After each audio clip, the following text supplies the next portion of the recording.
Hello everyone, welcome back to the next video. In this video I will show you how you can scan currency, URL, date, time, duration, email address, flight number, full street address, shipment tracking number, telephone number, extract all this from an image from a live camera feed in React Native's new architecture for iOS using Vision Kit. So let's get started. So firstly you will need to open this documentation because I will be following this documentation. And with the so first you will have to create a project. You can name it whatever you feel like. You don't have to hard code this version in the command. Use whatever is the latest version. Once you just so here you can see I've just created a React Native project. Once the project has been created, if you scroll down, uh, here you can see it tells us that create a specs folder. Inside that, create this particular file. Now we will name this TypeScript file a little different, like native local storage does not make sense in our case. So what I have done, inside our React Native project I have created a folder called specs, and inside that I have created a TypeScript file called nativescan.ts. So yeah, maybe you can do the same thing. If you decide to name it little bit different, do remember this name, but make sure native word is present at the very start, irrespective of whatever you decide to name it. But do remember this name because we will be using this name in a lot other places as well. So here I have created this TypeScript file. Next I have just copy pasted all this code and pasted it inside our TypeScript file. Now if you see over here, they have these 4 methods. Now these methods are pretty much useless to me.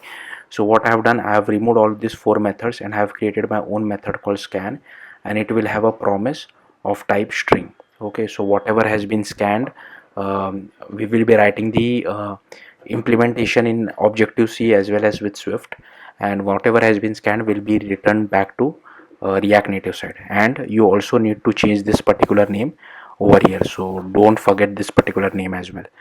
Once that is done, if you scroll down, it says that you have to copy paste this particular bit of code. So just copy it and go to your package.json, and here you can see I have already pasted it. But again, here you will have to make few changes. This should be the name of your file followed by the word spec. Don't forget the word spec.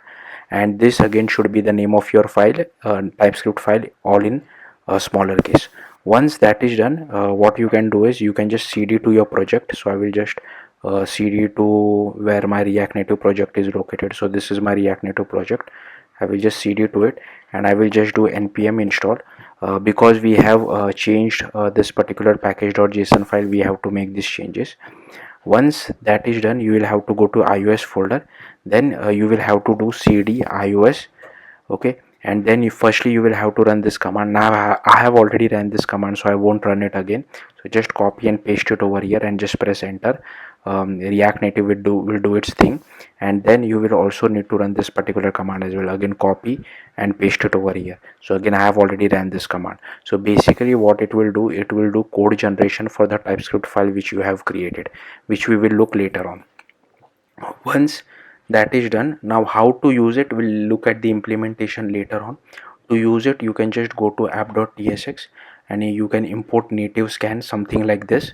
Again, this should be the name of your file, and if you see my UI, I have just created one touchable opacity button, and on press of it we just do await native scan.scan. And once we have we just call this particular method. Once we have the data, I'm just printing it to our metro bundler, but you can display it inside your text or whatever you feel like you can do it with it. Yeah, so pretty simple on the app.tsx side. Next, so we don't need to use this, we don't need to follow this because our code is a little different. Then go to iOS, and here it says that open the XE workspace. So you can just go to your React Native project over here, go to the iOS folder and double click on this .exe workspace. It will open it inside Xcode. Next, you will have to create a new group, and in our case the group name will be native scan, not native local storage. So go to Xcode, and here you can see I have already created the group. So to create a group, just right click, new group, and name it as native scan. I won't name it because I already have that group, so I'll just delete this one. Once you create this folder, then it says that you will have to create a file from template and Cocoa Touch class, and here we will again have to name it as rct native scan, not rct native local storage. So what you will have to do, just go to your group, right click, new file from template, select Coco Touch class, click next, then name it as RCT native scan and something like this, and make sure you choose the language as Objective-C and just click on next and then click on finish. So once you do that, you will get two files, this Objective-C file as well as this header file. Now for this Objective-C file, you will have to manually change the extension to .mm, so it is Objective-C++. So that's what I have done over here. Then once that is done, firstly we will have to go to our header file over here. Before we go to the header file, just create another Swift file called native scan as well. So just right click, you can just go new file from template, select Swift file, click next, uh, name it as native scan, something like this. Okay, then click on create, and Xcode will ask, do you want to create a bridging header? Click yes. I have already done that, so I'm not doing that. So you will see something like this, and here you will also see this bridging header. Now this bridging header name is important. Typically it is the name of your project. Here you can see my project name is test app, so that is the name of my project bridging header as well. Ignore this dash bridging dash header. Okay, next go to our header file. Now again I have just copy pasted this code from the documentation, so you can just do the same thing. A few changes which you have to make. This should be native scan spec, this should also be native scan spec. The header file name should be RCT native scan, and this again should be native scan spec as well. Now this particular thing is missing from the documentation, so make sure you add this particular thing as well. We need to end this. So I think they have missed it. Maybe by the time you watch this video they might rectify their mistake, but at least for now they have not added it over here. Next, for Objective-C file, don't copy this code. We'll have to write our own implementation. So we'll come over here. Few things I have copied. So firstly we have to import our header file. Then in this Objective-C file we will be making use of our Swift file. That's why we have to add over here, this should be your bridging header name. Mostly it should be your project name. Okay, followed by dash swift.h will be common for everyone. And then this again I have copied this from documentation, I guess. So again this name has been changed, and then we have to create an implementation block as well, and this should be the name. uh, so here you can see again whatever is the name of your TypeScript file. Then again this has been copied from docs, and here it should be the same name without the RCT. Again I don't understand all of this. Then here we initialize our Swift file. I will show you my Swift file later on. So this is the code for it. Now this again I have copied it from docs. I will just remove this, we don't need this. Okay, this I have copied it from docs, and again the only change which you have to make is here it should be native scan spec JSI. Okay, this should be native scan. Then here we are overriding the scan method which we have defined it inside our TypeScript file, and once this method has been called from React Native side, the call will come over here, and this particular method calls the scan method which has been defined inside our Swift file. So here you can see this is our Swift file variable. It has a method called scan, and it has a completion handler, and once our Swift file returns data, like it has scanned something, then it will return the data to Objective-C, and Objective-C++ will return the data back to React Native side. So that's what we are doing over here, and we are doing this AND block as well. Then we have to come to our Swift file over here, and one more thing which I forgot, go to your app, go to general, and make sure you change the minimum iOS deployment target to 17, because this feature is only available from iOS 17 and above. And also you will have to go to, just right click on this, open as source code on this info file, scroll down and make sure you add this particular bit of thing as well. We require the camera permission as well, so this things needs to be present. String you can change it to whatever you feel like. Then here inside our Swift file, firstly we have to import vision kit. Then I have created this objc members because it needs to be accessed from Objective-C. Then here we are extending data scanner view controller delegate. Then here we create our data scanner view controller. Now for me, while showing you guys the output at the very end of this video, I will only scan URL. So I will try to extract URL from an image. So that's why I have passed URL over here, but instead of URL you can pass currency, date, time, duration, email address, flight number, full street address, shipment tracking number, telephone number. So suppose if you want telephone number to be extracted, you can just replace this with telephone number. Don't forget the dot. The dot is important. Again, I'll just change back to URL. Rest everything remains the same irrespective of what you are trying to scan. Then quality level is fast, recognize multiple item is false, high rate frame tracking enable is false, and highlight enable is true. Here I have created a one variable. I'm not really using this, but you can use this variable just to check whether the user's camera support this particular feature or not. Then here inside the init state we are just assigning the delegate. So here, if you see, we are extending the delegate, right? So we are assigning our delegate as well.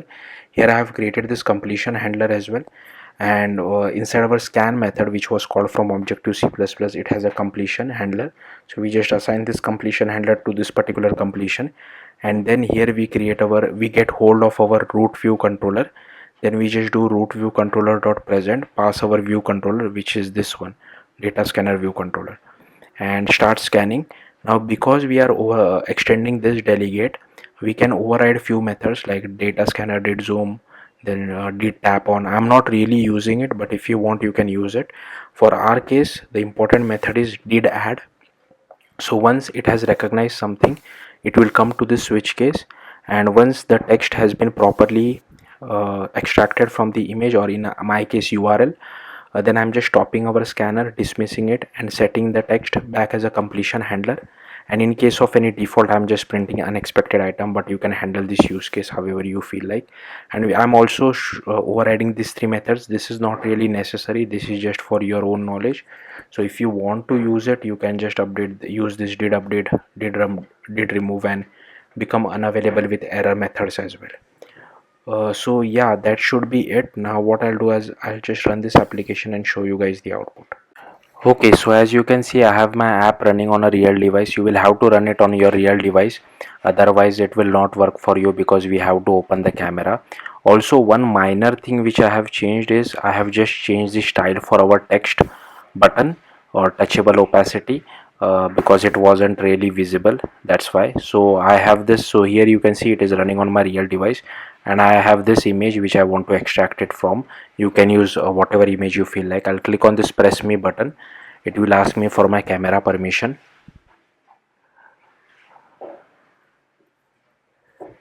Okay, I know what issue it might have caused. Okay, so it is giving me an issue, that's fine. What we can do is we can just search for objective C main thread. It is a threading issue, calling method on the main thread. So I'll just open this, and we'll have to use something like this. Okay, I'll just copy this. I'll go back to Xcode. I will go to our objective C++ file, and I'll just add this bit of code. I will remove this, and this entire thing needs to be done like this. Okay, now I will just rerun my application. So basically, let me explain it to you. So here we are running our code on the main thread. I think by default, whenever you call this turbo module, it does not run on the main thread. We have to be explicit about it, and rest of the code remains same. Now let's just wait for this application to build up. Hopefully it works this time. Let's come back to our image. So this is my image. I'll just do this. Okay, and here is my iPad. So it is installing, and also our output will be displayed inside the Metro bundler. Let me just move it like this.